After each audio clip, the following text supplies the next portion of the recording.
touch. Time to light it up. Let's get ready for it.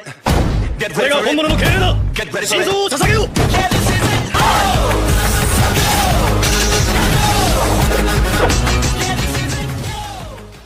Episode के start में बिलमेर नोजिको और नामी के लिए बहुत ही अच्छा खाना तैयार कर रही होती है, पर तभी उसके दरवाजे के सामने आलोंग आ जाता है और उस दरवाजे को नॉक करता है।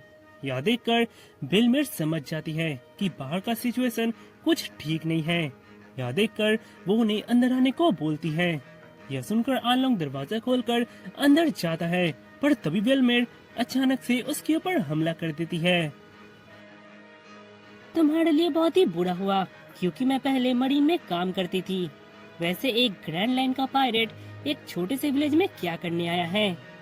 इधर हम देखते हैं तो आलोंग को उस हालत में देखकर भी उसके लोग मुस्कुराते हैं, क्योंकि उन्हें पता होता है कि आलोंग इतनी आसानी से नहीं हारने वाला। इधर आलोंग उस पूरे बंदूक को ही अपने दांत से तोड़ देता है। इधर नामी और नोजिको अपने घर के काफी करीब आ जाते हैं, पर तभी वहाँ डॉक्टर आकर उन दोनों को रोकता है। नामी, नोजिको, यहीं पर रुक जाओ, मैं तुम्हें कुछ जरूरी चीजें बताना चाहता हूँ। इधर हम देखते हैं तो आलोंग पूरी तरह से बिलमेर को मार रहा होता है, पर तभी वहाँ गिन आता है। हे बिलमेर, हर समय अच्छाई के लिए अपना जान देना नहीं चाहिए। कुछ चीजों का सल्यूशन पैसा भी होता है। हाँ, ये बिल्कुल सही बोल रहा है। आज से हर महीने तुम सबको मुझे पैसे देना होगा। बड़ों के लिए 1 लाख रुपया हर महीने और छोटे के लिए 50,000 बेडीज हर महीने।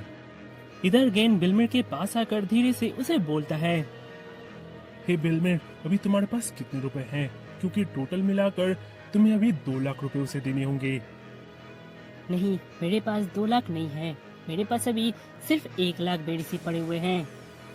इधर तभी हाची को उनके घर में 3 प्लेटें दिख जाती है, जिसे वो आलोंग को बता देता है।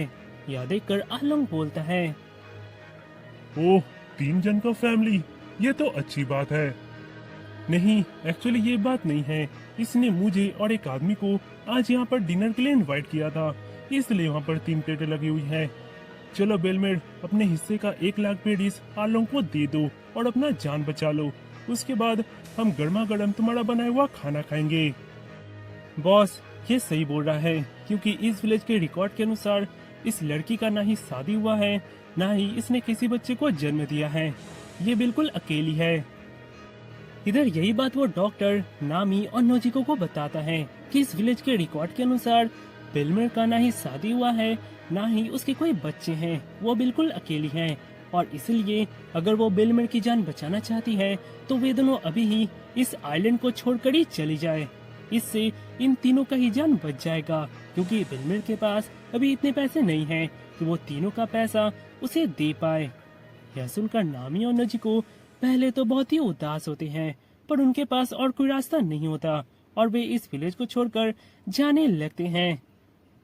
इधर बिलमेर अपने हिस्से का पैसा आलोंग को दे देती है और आलोंग उसे लेकर वहाँ से जाने लगता है, पर तभी बिलमेर बोलती है, हे, तुमसे किसने कह दिया कि मैंने अपने हिस्से का पैसा वो दिया है? वो मेरी 2 बेटियों का पैसा है। मेरे पास खुद के लिए देने के लिए पैसे नहीं बचे हैं। बिलमेर, ये तुम? सॉरी गेन, पर मैं ये झुठला नहीं सकती कि वो दोनों मेरी बेटियां नहीं हैं। नामी और नोजिको मेरी बेटी है, मैं उसकी माँ हूँ। हालांकि हम ब्लड रिलेटेड नहीं हैं, फिर भी हम फैमिली हैं। इधर यह सुनकर नोजिको और नामी दौड़ते हुए बिलमेर के पास आ जाती है और नामी अपने किए पर पछतावा मांगने लगती है। इधर तभी वहाँ आलोंग आता है। तुमने वादा किया था कि तुम इन दोनों को नुकसान नहीं पहुँचाओगे। हाँ, और मैं वादा कभी नहीं तोड़ता। जबकि तुमने इन दोनों का पैसा मुझे दे दिया है, मैं इन दोनों को नहीं मारूंगा, पर तुम्हें यहाँ मरना होगा। इधर यह देखकर गिन उन सबको बचाने के लिए आलोंग के ऊपर फायरिंग स्टार्ट कर देता है, पर तभी वो फिशमैन अकेले ही गिन को पूरी तरह से जख्मी कर देता है। इधर हम देखते हैं तो पूरा गांव बिलमेर को बचाने के लिए आलोंग तक से लड़ने के लिए तैयार हो जाता है और वो उनके ऊपर हमला करने जाता है।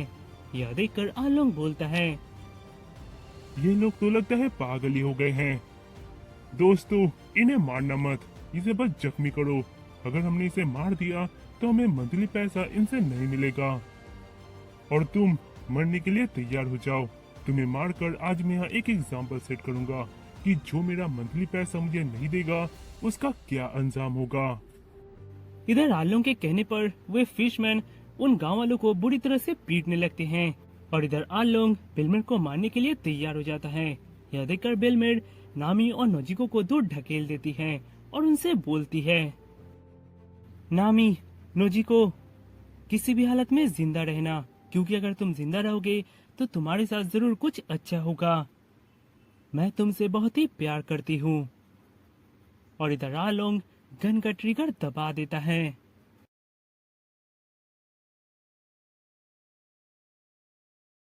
हा हा, देखा, मेरे राज्य में जो मुझे पैसा नहीं देगा उसका यही हाल होगा। हे इंसान, क्या तुम समझ गए मुझसे उलझने का क्या नतीजा होता है? चलो यहाँ से चलते हैं दोस्तों। इधर तभी हाची बिलमेर के पॉकेट से वो सी चार्ट निकालता है, जिसे देखकर नामी उसे वापस करने को कहती है। उस सी चार्ट को देखकर आलोंग बोलता है, क्या ये मैप तुमने बनाया है? हे आची, इसे ले लो, ये हमारे काम आ सकती है। यह सुनकर हाची नामी को उठाकर वहाँ से जाने लगते हैं। इधर गेन और एक बार उन्हें रोकने के लिए उनके सामने खड़े होते हैं, पर तभी वो फिशमैन फिर से उन्हें और जख्मी कर देता है और वे नामी को पकड़कर लेकर चले जाते हैं। उसके बाद वहाँ कई घंटे बीत जाते हैं और इधर पूरे गांव वाले नामी को वापस लाने के लिए फिर से एकजुट होते हैं, क्योंकि वे गांव वाले एक फैमिली की तरह पूरे आइलैंड में रहते थे और नामी को बचाने के लिए वे अपने जान देने तक के तैयार होते हैं। पर तभी वे देखते हैं तो नामी वहाँ से अकेले आ रही होती है। यह देखकर नोजिको बोलती है, हे नामी, क्या तुम ठीक हो? उसने तुम्हारे साथ क्या किया? मैं आलोंग पायलट ज्वाइन कर रही हूँ। देखो, उसने मुझे पैसे दिए हैं, मैं उनके लिए सी चार्ट बनाऊंगी। हे नामी, क्या आलोंग ने तुम्हारे साथ जबरदस्ती की है इसके लिए? बोलो मुझे। नहीं, उसने सच बताओ नामी, उसने जरूर तुम्हारे साथ कुछ किया है। मैंने कहा ना, उसने मेरे साथ कुछ नहीं किया। मैं अपनी मर्जी से आलोंग पायलट ज्वाइन हो रही हूँ, क्योंकि मुझे बिलमेर की तरह नहीं मरना, मुझे जीना है, कुछ करना है। इधर तभी पूरे गांव वालों का नजर नामी के हाथ पर जाता है, जहाँ पर आलोंग पायलट का टैटू बना होता है और वे सब नामी के बात सुनकर नामी से एकदम से शर्मिंदा हो जाते हैं और नामी को इस पूरे गांव से निकलने को कहते हैं, जिसे सुनकर नामी दौड़ते दौड़ते वहाँ से भाग जाती है। उसके बाद नामी बिलमेर के कब्र के सामने बैठी होती है और नोजिको कुछ ही दूरी पर अकेले खड़ी होती है। तभी नामी बोलती है, हे नोजिको, बिलमेर सान ने कहा था कि अगर हम जिंदा रहे तो हमारे साथ बहुत सारी अच्छी चीजें होगी, राइट? पता है, जब आलोंग मुझे अपने साथ ले गया तब मैंने वहाँ देखा कि 5 नेवी शिप हमें बचाने के लिए वहाँ पर आई थी, पर मेरे आँख के सामने आलोंग ने कुछ ही समय में उन 5 शिप को डुबो दिया। उस नजरिए को देखकर मैं एक चीज जान गया कि नेवी हमारी मदद कभी नहीं कर सकती, इसलिए मैंने आलोंग के साथ एक एग्रीमेंट किया, 100 मिलियन बेडीज के बदले कोकोयासी विलेज की आजादी। पर उसके बदले मुझे उसके क्रू में ज्वाइन होना होगा और उसके लिए बहुत सारे समुद्रों के मैप बनाने होंगे। क्या कहा? 100 मिलियन बेडीज? नामी, पता भी है ये कितना बड़ा अमाउंट होता है, तुम ये अकेले कैसे इकट्ठा करोगी? चलो, इस बारे में विलियर्स को बताते हैं, वो हमारी जरूर मदद करेंगे। नहीं, तुम उन लोगों को कुछ नहीं बताओगी, क्योंकि अगर उन्हें पता चला तो वे पक्का मुझे बचाने के चक्कर में आलोंग से लड़ पड़ेंगे और मारे जाएंगे, और मैं किसी और को अपने आंखों के सामने मरते हुए नहीं देखना चाहती। मैं 100 मिलियन बेडीज अकेले ही इकट्ठा करूंगी और मैं वो करके रहूंगी। पता है नोजिको, जिस इंसान ने बिलमेर सान को मारा है उसके साथ रहने में मुझे बहुत ही बुरा लगता है। इधर ये पूरा स्टोरी को सुनकर सब एकदम से हैरान हो जाते हैं। तभी नोजिको बोलती है, जब उसने ये एग्रीमेंट किया तो वो बस 10 साल की थी। पता भी है उसने आज तक कितनी मुसीबत झेली है। अब तो मुझे गुस्सा आ रहा है। चलो दोस्तों, आलोंग को मारने के लिए। हे, भूलो मत, मैंने बस ये स्टोरी ऐसे ही तुम्हें बताई है।